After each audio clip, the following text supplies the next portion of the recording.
Très chers frères, sœurs, nord au sud, de l'est à l'ouest, bonjour, bonjour, bonsoir. J'espère que vous allez me rechercher dans toutes les nouvelles plateformes d'Annie Scorpio. Il y a une nouvelle plateforme d'Annie Scorpio, il y a MSLA Scorpio. Voilà, et cette ancienne plateforme d'Annie Scorpio officielle qui a été grippée, vous le savez. Vous ne recevez plus de notifications, mais c'est pas grave. Je suis en train de m'organiser.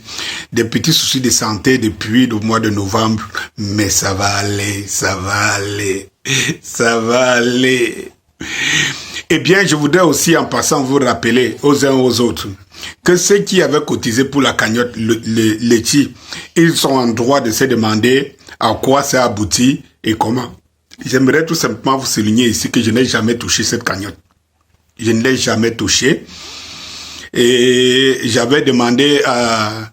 Je ne savais pas que Letchi était justement simplement la zone CEPA. Voilà. Au moment de toucher décharger la cagnotte, j'ai réalisé que ça ne prenait pas en compte les comptes bancaires en Afrique et tout. Et j'ai demandé à Letchi... d'envoyer de l'argent à un des gros cotisants de la cagnotte et donc en France. Je ne sais pas si j'ai l'autorisation de prononcer son nom. Et j'ai donc envoyé les coordonnées qu'on envoie l'argent à ce cotisant et qui m'avait même d'ailleurs mis l'idée de lancer la cagnotte Letchi. Et jusqu'aujourd'hui, ça fait plus de 2 mois. 2 mois aujourd'hui, il n'a pas perçu l'argent. J'ai relancé Letchi plusieurs fois. Et à chaque fois, c'est parfois après 2 semaines qu'on te répond. Et quand on te répond, on dit, on n'a pas reçu le mail, on n'a pas machin, tu relances. Tu attends encore 2 semaines, ainsi de suite. Je n'ai jamais de suite. J'ai demandé la dernière fois à Letchi de renvoyer l'argent aux bienfaiteurs, donateurs de cet argent, de leur renvoyer leur argent. Jusqu'aujourd'hui, j'ai constaté que je n'ai pas toujours de réponse. Et bon, voilà pour ce qui en est. Ceci dit, je veux vous ramener au Tchad. Ce qui se passe au Tchad à l'heure actuelle. Vous voyez que la mascarade qui se passe au Tchad est une mascarade qui est connue d'avance de la France-Afrique. On prend anticonstitutionnellement le pouvoir. On organise un référendum, en donnant l'impression au peuple et que le peuple a le pouvoir de décider, mais à l'intérieur du référendum et tout, on met dans la nouvelle constitution certains petits éléments qui sont les éléments par lesquels, la petite porte par laquelle celui qui a pris le pouvoir anticonstitutionnellement va le garder constitutionnellement. Et voilà, vous comprenez la chose. Voilà donc Kaka Déby lors du congrès du 13 janvier, il y a juste avant-hier, le parti l'a plébiscité pour être le candidat, le représentant du parti pour les élections à venir.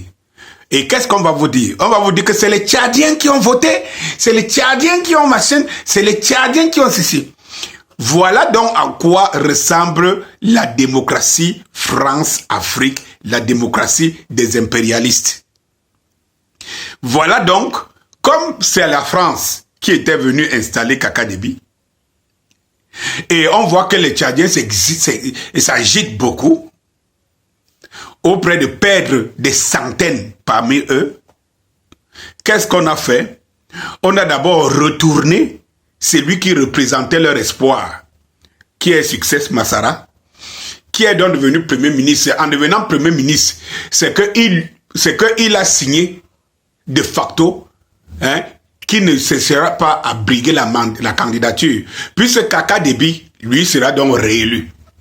Alors Masra devient donc le Guillaume Soro. Quand j'ai dit ça la dernière fois, il y a certains Tchadiens, je crois, parce que je ne sais pas pourquoi les Africains, il y a une classe d'Africains qui ont tellement une mémoire courte, qui ne se projettent jamais. Je ne sais pas comment on a amené les Africains à vivre le présent. C'est-à-dire que tu as du mal à faire comprendre à un Africain que le raisonnement que tu poses aujourd'hui, pense à ce raisonnement à moyen terme et à long terme. Les Africains se sont recroquevillés sur 1. La croyance, 2. le raisonnement à court terme.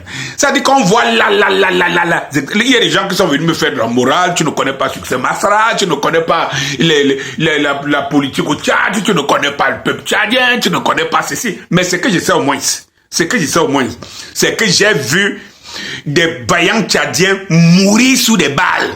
Ça, je sais. Ça, au moins, personne ne peut me l'enlever, je le sais. Et que je sais que les Tchadiens sont mes frères. Ça, je le sais. Et je sais que la majorité des Tchadiens sont pris à l'étau. Et ceux qu'on a justement amenés dans cette logique de croyance-là vont très vite déchanter. Aux prochaines élections, vous comprendrez la supercherie. Kaka Déby sera donc réélu. Qui va l'enlever? Qui va enlever politiquement Kaka Déby? Le seul sur lequel les Tchadiens comptaient, et on les a fait croire qu'en entrant au gouvernement, étant premier ministre, c'était le passage pour arriver à quelque part. Mais il le sera donc, si Kaka Déby, lui, sera réélu, lui, dans les marques de constitution là et tout, il sera réélu. Il sera élu. Oui. On a même vu des militaires, quand vous enlevez dans la constitution, on a même vu des militaires dire qu'il n'est plus militaire et qu'il l'armée. Parce qu'il veut garder le pouvoir. Vous n'en avez pas vu beaucoup. Mais toujours est-il dit que c'est l'homme qui est là et la politique qui est là. Chers frères et sœurs africains, au moment où la CAN est en train de battre son plein en Côte d'Ivoire, sachez que nous sommes avant-gardistes. Nous sommes soucieux de l'avenir de l'Afrique. Et ne baissez pas les bras.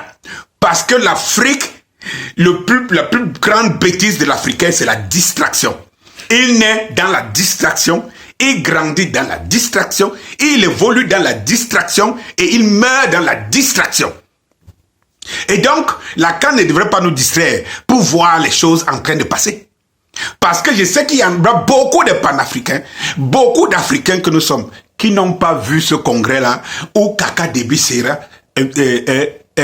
accepté. Et qu'est-ce qu'il dit? Il dit si les Tchadiens ne forcent pas les Tchadiens. Ça, c'est le discours qu'on a toujours suivi. S'ils ne forcent pas les Tchadiens, si les Tchadiens le décident, il le fait. Et tout. Il a donc été publicité. Donc, Kaka Déby ne bougera pas. Je pense qu'il plante même les fleurs au palais en Djamena. Et on y installe des choses parce que c'est le chez lui. Avec l'idée de ne jamais y partir. Et il n'est pas le seul. Voilà. Chers frères, c'est ce que j'allais vous dire sur le cas du Tchad. Bonsoir.